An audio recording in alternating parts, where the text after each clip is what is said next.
আল্লাহ রাসূল হাদিসে বলেছেন, তিন ব্যক্তি মৃত্যুর আগে শাস্তি না পাইয়া মরবে না। তিনটা পাপের শাস্তি।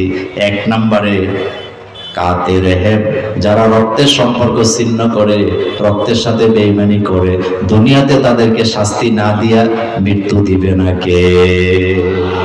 আরেক হাদিসে রাসূল বলছেন, লা ইয়াদখুলুল জান্নাহ কাতে রেহেব, যারা রক্তের সম্পর্ক ছিন্ন করে, যেমন বোনের সাথে, ভাইয়ের সাথে, ফুফুদের সাথে, চাচাদের সাথে, চাচিদের সাথে, জ্যাঠাদের সাথে যারা রক্তের সম্পর্ক ছিন্ন করে, যত বড় আলেম হোক, যত বড় নেতা হোক, আল্লাহর জান্নাতে যেতে পারবে না।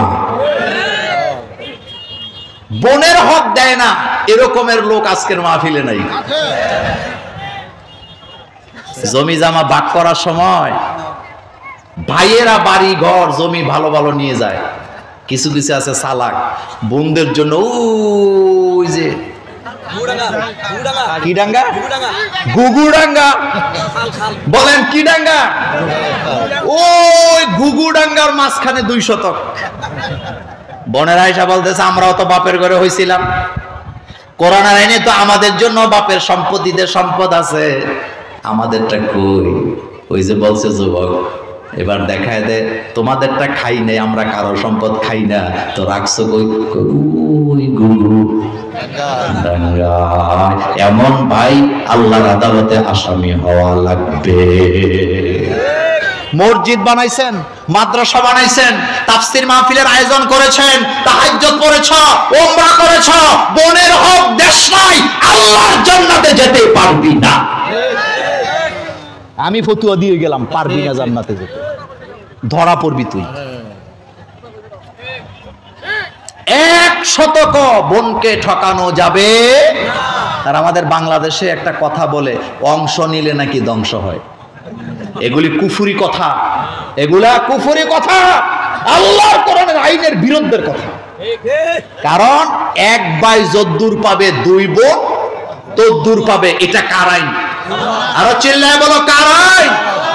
আল্লাহ বলতেছে বোনের অংশ দেওয়ার জন্য 2 মেয়ে যদ্দুর, 1 ছেলে তদ্দুর, আর আপনি বলতেছেন অংশ নিলে ধ্বংস হয়। আপনি ধোঁকাবাজ, আপনি ফেরাউনের বংশধর, আপনি মুহাম্মদ সাল্লাল্লাহু আলাইহি ওয়াসাল্লামের উম্মত হতে পারেন না। ভাই ভাইয়ের উপর অত্যাচার করার কারণে আল্লাহ কোরআনে জানায় দিচ্ছে, কাবিল হলো জাহান্নামী, সারাটা জীবন জাহান্নামে জ্বলবে। মানুষ, যত মানুষ হত্যা করা হয়, এই জায়গা থেকে গুনাহ কাবিলও ভাগ পাবে। আর আমার বাংলাদেশের ভাই ভাইয়ে বাবার বাড়িটা 5% জায়গার ভিতরে 50% জায়গা বরাদ্দ করা, বাকিটা খালি জায়গা। এই জায়গা নিয়ে ধাক্কাধাক্কি কইরা নরম ভাইটাকে গর্তের মধ্যে নিয়ে বাড়ি বানাইতে দেয়, এমন ভাই আমাদের দিনাজপুরে না। আমি বোধহয় কথাটা বুঝাইতে পারি নাই। বাবার বাড়ি হলো 5 শতক। কয় শতক? 5 শতকের ভিতরে 2.5%, আপনারা শতকই তো বলেন নাকি, 2.5% ভরাট করা বাড়ি, বাকি 2.5% খাল। এই তো বুঝছি, আপনারা আমাকে সাপোর্ট দেন। বাড়ি 2.5% কি? এখন এটা নিয়ে ঝগড়া আছে না নাই? কয় জায়গা সমান সমান তো, কিন্তু তুই নেবি খাল, আমি নেবো বাড়ি। এমন চালাক ভাই আজকের মাহফিলে একজন না। আজকে কোরআন সামনে নিয়ে ফতোয়া দিয়ে গেলাম, বাইকে ঠকাইছো, জীবনেও শান্তি পাবো না। আল্লাহ রাসূল হাদিসে বলেছেন, 3 ব্যক্তি মৃত্যুর আগে শাস্তি না পাইয়া মরবে না। 3টা পাপের শাস্তি। এক নম্বরে কাতে রেহেব, যারা রক্তের সম্পর্ক ছিন্ন করে, রক্তের সাথে বেঈমানি করে, দুনিয়াতে তাদেরকে শাস্তি না দিয়া মৃত্যু দিবে না কে?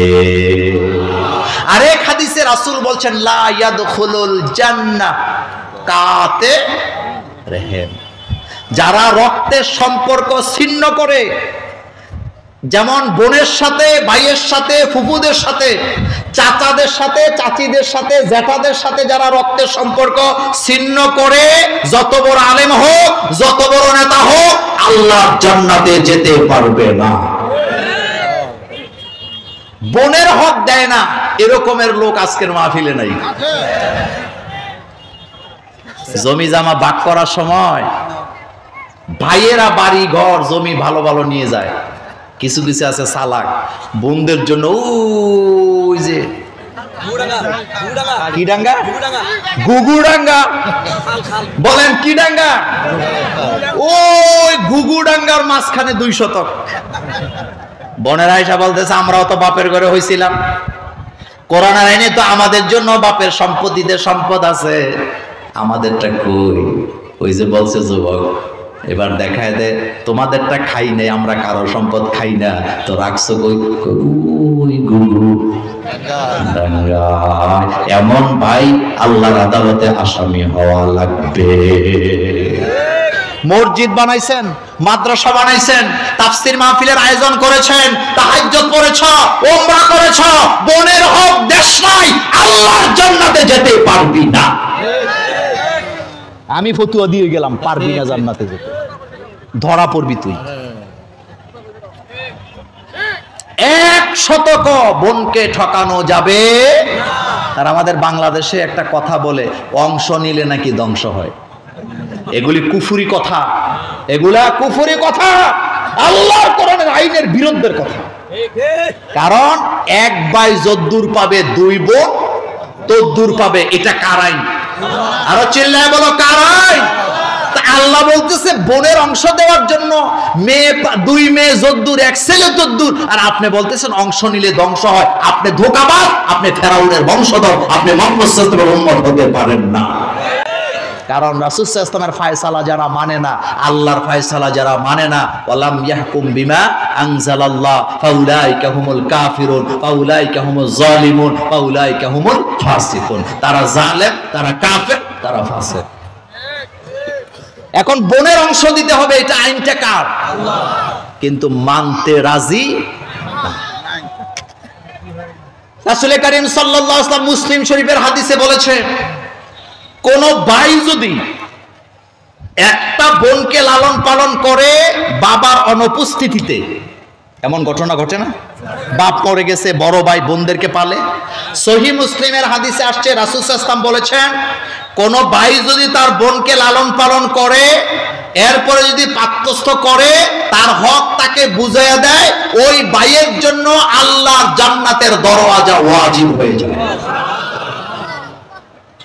শুধু কন্যা সন্তান পানলে জান্নাত, এটা যেমন আছে, ভাই যদি বোনকে পালে, লালন পালন করে, তার জন্য জান্নাতের কি আসে? ঘোষণা আছে। যাক, সেদিকে গেলাম না। বলে তো মানুষের মালিক কে? আল্লাহ। আর এই মানুষের সাথে যদি আপনি জুলুম করেন, আপনাকে কে ছাড়বে না? আল্লাহ। এবার খেয়াল করেন, কাবিল অত্যাচার করেছিল ভাইয়ের সাথে, আল্লাহ তাকে জাহান্নামী বলে ঘোষণা দিয়েছেন এই কোরআনুল কারীমে। নমরুদ অত্যাচার করেছে, তার ব্যাপারে তাকে আল্লাহ লাঞ্ছিত করে দুনিয়া থেকে বিদায় করেছে। ফেরাউন অত্যাচার করেছে মানুষের উপরে, ফেরাউনকে নদীতে চুবায়া চুবায়া মেরেছেন কে?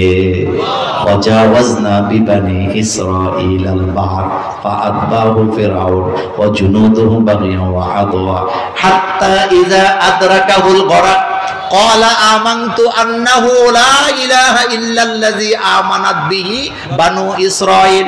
আল্লাহ যখন ফেরাউনকে পানিতে চুবাচ্ছিলেন, ফেরাউন একবার পানির নিচে যায়, আবার পানির উপরে ওঠে, এবার বলতেছে আমানতু আন্নাহু লা ইলাহা ইল্লাল্লাযী আমানাত বিহি বানু ইসরাঈল। আমি ঈমান আনলাম ওই আল্লাহর উপরে, বনি ইসরাঈলের লোকেরা যে আল্লাহর উপরে ঈমান আনছে।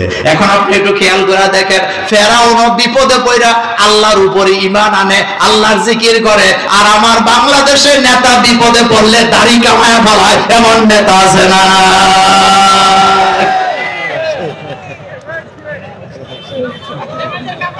কথা কন না কেন? দাড়ি আরো জোরে বলেন।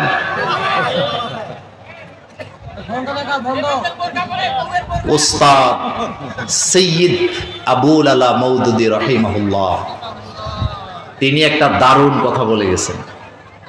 তিনি বলেছেন, দাড়ি যদি আগে গালে গজায়, হৃদয়ে যদি দাড়ি না গজায়, এই দাড়ি বিপদে পড়লে টিকে না। আর দাড়ি যদি আগে হৃদয়ে গজায়, গালে যদি পরে দাড়ি উঠে, এই দাড়ি ফাঁসির মঞ্চে নিয়ে গেলেও এই দাড়ি সে ছেড়ে দেয় না।